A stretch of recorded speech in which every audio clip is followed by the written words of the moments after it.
नहीं नहीं, एकादशी है कौन, क्यों इसकी इतनी प्रधानता है, क्यों इसकी पुण्यता है, ऐसा क्या है एकादशी में जो इसकी पुण्यता मानी जाए? कौन है ये जो भगवान नारायण तक एकादशी का व्रत करते हैं? सुभद्रा जी को भगवान जगन्नाथ ने, जगदीश ने एकादशी का व्रत कराया था। बद्रीनारायण भगवान को माता लक्ष्मी ने एकादशी का व्रत कराया था। क्यों? चंद्रायण एकादशी व्रत की माता। एकादशी है कौन? तो कहा जिसको व्रत करने पर भगवान नारायण भी जिसका व्रत करते हो, भगवान माता लक्ष्मी जिसका व्रत करती हो, वो एकादशी है कौन? तो शास्त्र वर्णन करता है महाराज, स्कंद पुराण का सुंदर चातुर्मास्य खंड के अंतर्गत वर्णन आया है महाराज। एक बार भगवान विष्णु आनंद में विराजमान थे, पद्मावती और माता लक्ष्मी दोनों उनके पास में विराजी हुई थी।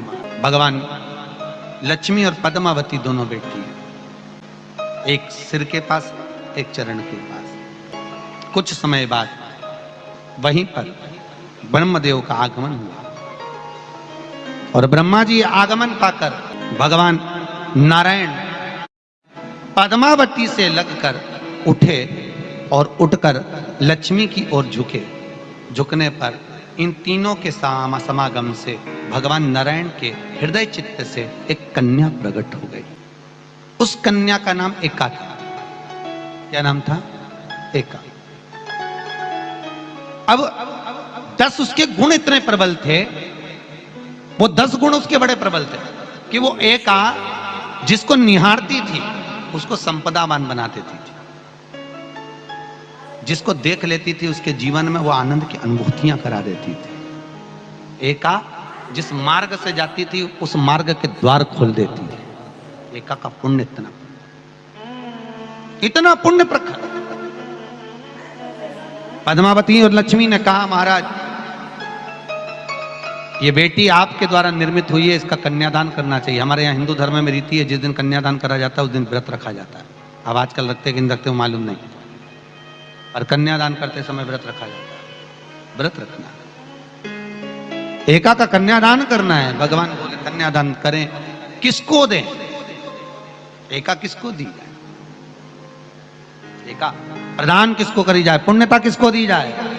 भगवान नारायण ने उसी समय लक्ष्मी और पद्मा से पूछा, तुम एकादशी के दिन जब आप जल शंकर को चढ़ाने तो रोज ही जाते, जब एकादशी का दिन रहे और शंकर जी के मंदिर में आप जल समर्पित करें तो 3 बार मुख से स्वधा स्वधा स्वधा या स्वधा स्तोत्र का पाठ, जिसमें 12 श्लोक 2-4 हैं। पैसा तो आ रहा है पर घर में टिक नहीं रहा। डॉक्टर में, पुलिस में, एक्सीडेंट आदि में, कहीं गलत जगह पर, व्यसन में अगर पैसा जा रहा है, जुए में, मांसाहार, मदिरा पान, या कहीं आया पैसा आने में कमी नहीं, आ रहा है पर टिक नहीं रहा, रुक नहीं रहा।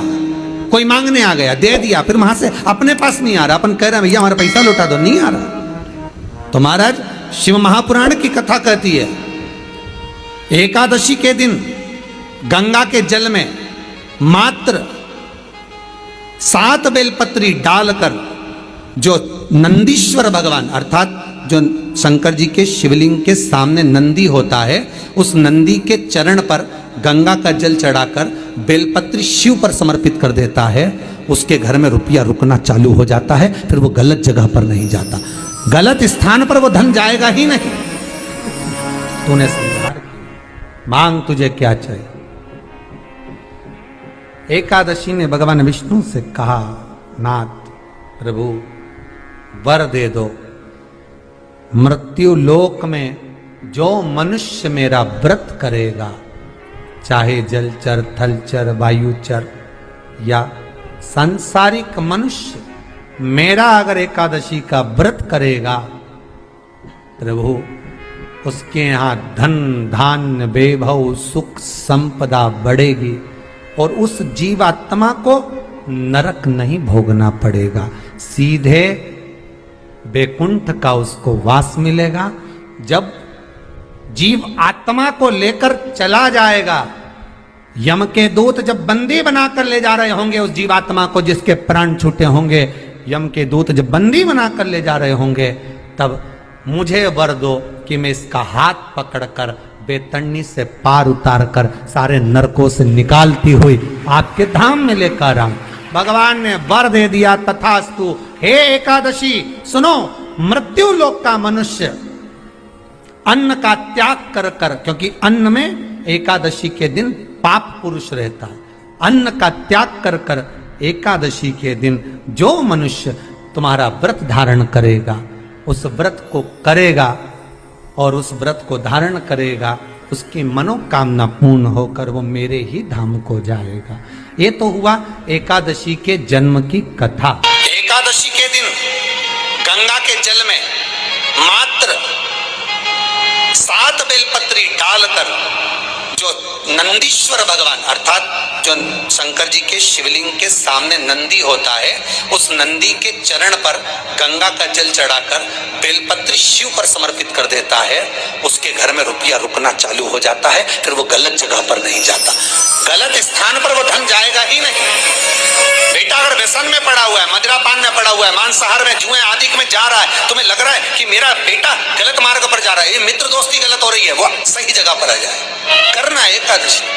कई लोग इसको धन के लिए भी करते हैं, संपदा के लिए। संपदा के लिए अर्थात जिसका व्यापार नहीं चलता, जिसके घर में पैसा नहीं आता, या नौकरी नहीं लग रही, या सर्विस नहीं लग रही, आप अप्लाई कर रहे हो, जगह जगह जाकर इंटरव्यू भी दे रहे हो और पैसा नहीं आता, तो उसके लिए भी प्रयास किया जाता है। पर उसके लिए यहाँ पर जो धन के लिए करते हैं, उसके लिए विष्णुपदी के लिए करते हैं। मतलब जैसे गंगा के जल में तुलसी के 11 पत्ते डाले जाते हैं और उसको किसी भी नारायण के मंदिर में, राम कृष्ण शिव शंकर नहीं, राम कृष्ण भगवान विष्णु दत्त आदि जितने नारायण के मंदिर हैं, उस मंदिर में किसी भी पात्र में, एक छोटे से पात्र में उसको भरकर रखी आते हैं महाराज। उससे भी जॉब सर्विस नौकरी में सफलता प्राप्त हो जाती है। परंतु वो भी एकादशी को ही होता है। कुछ देर तक पात्र को रखा जाता है, फिर वही पात्र का जल किसी भी वृक्ष के नीचे डाल दिया जाता है, उससे भी नौकरी के लिए फायदा मिलता है। गंगा का जल कोई साधारण नहीं।